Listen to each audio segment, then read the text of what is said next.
Good evening, friends.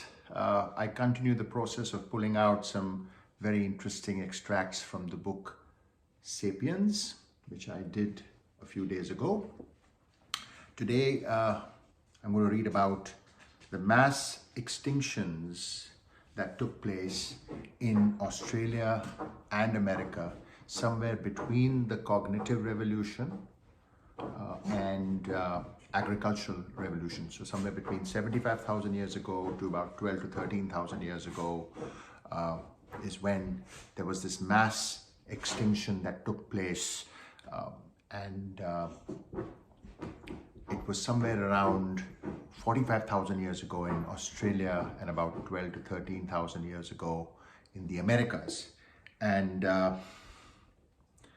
this was the first wave of sapiens colonization, which is one of the biggest and swiftest ecological disasters to befall the animal kingdom. Hardest hit were the large furry creatures. Let's read and learn a little more about it.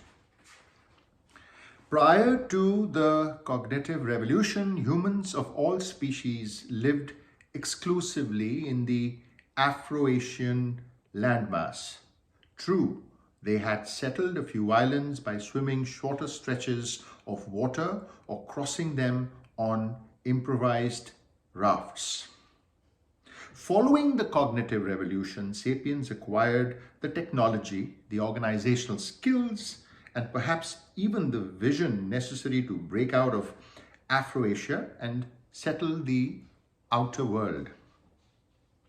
Their first achievement was the colonization of Australia some 45,000 years ago. Experts are hard-pressed to explain this feat. In order to reach Australia, humans had to cross a number of sea channels, some more than 100 kilometers wide. And upon arrival, they had to adapt nearly overnight to a completely new ecosystem.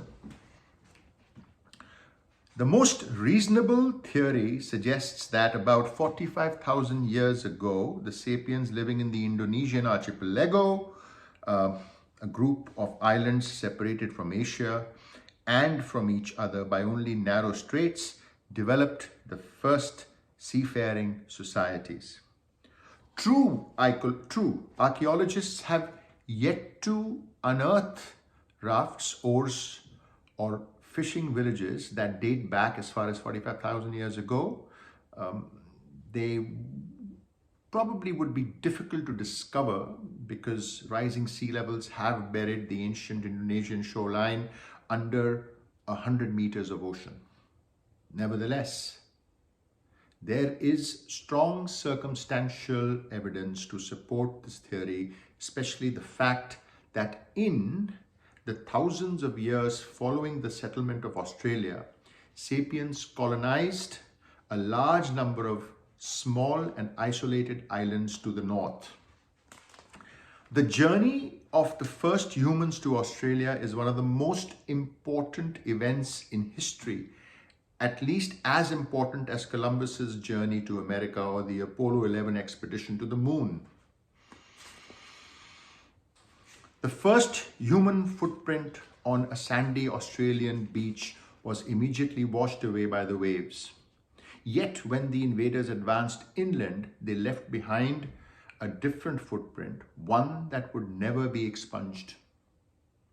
As they pushed on, they encountered a strange universe of unknown creatures that included a 200-kilogram, 2-meter kangaroo, a marsupial lion, as massive as a modern tiger that was the continent's largest predator. Koalas, far too big to be cuddly and cute, rustled in the trees, and flightless birds twice the size of ostriches sprinted on the plains. Dragon-like lizards and snakes 5 meters long slithered through the undergrowth. The giant Diprotodon, a 2.5-ton wombat, roamed the forests. Except for the birds and reptiles, all these animals were marsupials. Like kangaroos, they gave birth to tiny, helpless, fetus-like young, which they then nurtured with milk in abdominal pouches. Marsupial mammals were almost unknown in Africa and Asia, but in Australia, they reigned supreme. Within a few thousand years, virtually all of these giants vanished. Of the 24 Australian animal species weighing 50 kilograms or more, 23 became extinct. A large number of smaller species also disappeared. Food chains throughout the entire Australian ecosystem were broken and rearranged. It was the most important transformation of the Australian ecosystem for millions of years. Was it all the fault of Homo sapiens? Some scholars try to exonerate our species, placing the blame on the vagaries of the climate, the usual scapegoat in these cases. Yet it is hard to believe that Homo sapiens were completely innocent. In particular, our planet has experienced numerous cycles of cooling and warming. During the last million years, there has been an ice age on average every 100,000 years. The last one ran from about 75,000 years to about 15,000 years ago. The giant Diprotodon appeared in Australia more than 1.5 million years ago and successfully weathered at least 10 previous ice ages. It also survived the first peak of the last ice age around 70,000 years ago. Why then? Why then did it disappear 45,000 years ago is a question. Of course, if Diprotodons had been the only large animal to disappear at this time, it might have been just a fluke. But more than 90% of Australia's megafauna disappeared along with the Diprotodon.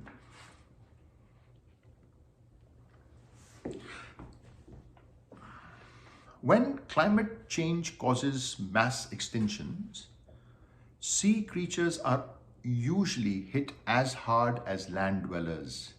Yet there is no evidence of any significant disappearance of oceanic fauna 45,000 years ago. Mass extinctions akin to the archetypal Australian decimation occurred again and again in the ensuing millennia, whenever people settled another part of the outer world. In these cases, sapiens' guilt is irrefutable. A similar fate befell the mammoth population of Wrangel Island in the Arctic Ocean, 200 kilometers north of the Siberian coast. Mammoths had flourished for millions of years over most of the northern hemisphere, but as Homo sapiens spread, first over Eurasia and then over North America, the mammoths retreated. By 10,000 years ago, there was not a single mammoth to be found in the world except on a few remote Arctic islands, most conspicuously Wrangel. All the settlers of Australia had at their disposal the Stone Age technology. So that's the only thing they had. Large animals, the primary victims of Australian extinction, breed slowly.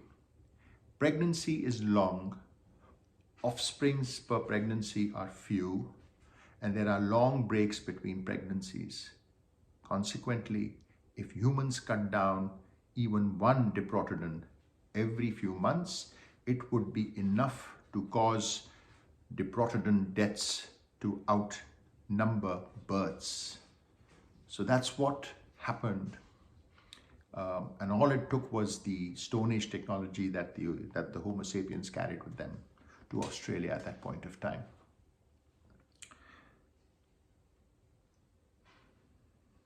By the time sapiens reached Australia, they had already mastered fire agriculture.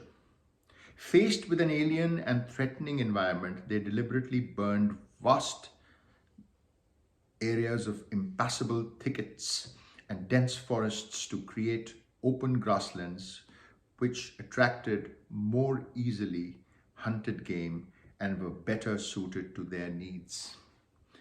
They thereby completely changed the ecology of large parts of Australia within a short millennia. One body of evidence supporting this view is the fossil plant record. Eucalyptus trees were rare in Australia 45,000 years ago, but the arrival of Homo sapiens inaugurated a golden age of the species. Since eucalyptuses regenerate after fire particularly well, they spread far and wide while other trees disappeared. Talking about climate change, the climate changes that beset Australia about 45,000 years ago destabilized the ecosystem and made it particularly vulnerable. The combination of climate change and human hunting is particularly devastating for large animals since it attacks them from different angles. The extinction of Australian megafauna was probably the first significant mark Homo sapiens left on the planet.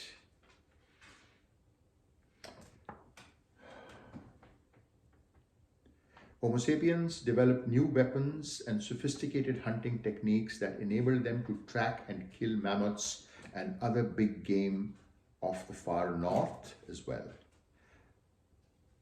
But why did they bother to go to move towards the north? Why banish oneself to Siberia by choice? Perhaps some bands were driven north by wars, demographic pressures, or natural disasters. Others might have been lured northwards by more positive reasons, such as animal protein. The Arctic lands were full of large, juicy animals, such as reindeer and mammoths. Every mammoth was a source of a vast quantity of meat, which given the frosty temperatures, could even be frozen for later use. Tasty fat, warm fur, and valuable ivory. Around 14,000 BC, the chase took some of them from northeastern Siberia to Alaska. Around 12,000 BC, global warming melted the ice and opened an easier land passage. Descendants of the Siberians settled the thick forests of eastern United States, the swamps of Mississippi Delta, and deserts of Mexico and steaming jungles of Central America. The settling of America was hardly bloodless. It left behind a long trail of victims. American fauna 14,000 years ago was far richer than it is today. When the first Americans marched south from Alaska into the plains of Canada and the western United States, they encountered mammoths and mastodons, rodents the size of bears, herds of horses and camels, oversized lions, and dozens of large species, the likes of which are completely unknown today. Among them, fearsome cats and giant ground sloths that weighed up to 8 tons and reached the height of 6 meters. Within 2,000 years of the sapiens' arrival, most of these unique species were gone. According to current estimates, within that short interval, North America lost 34 out of the 47 genera of large mammals. South America lost 50 out of 60.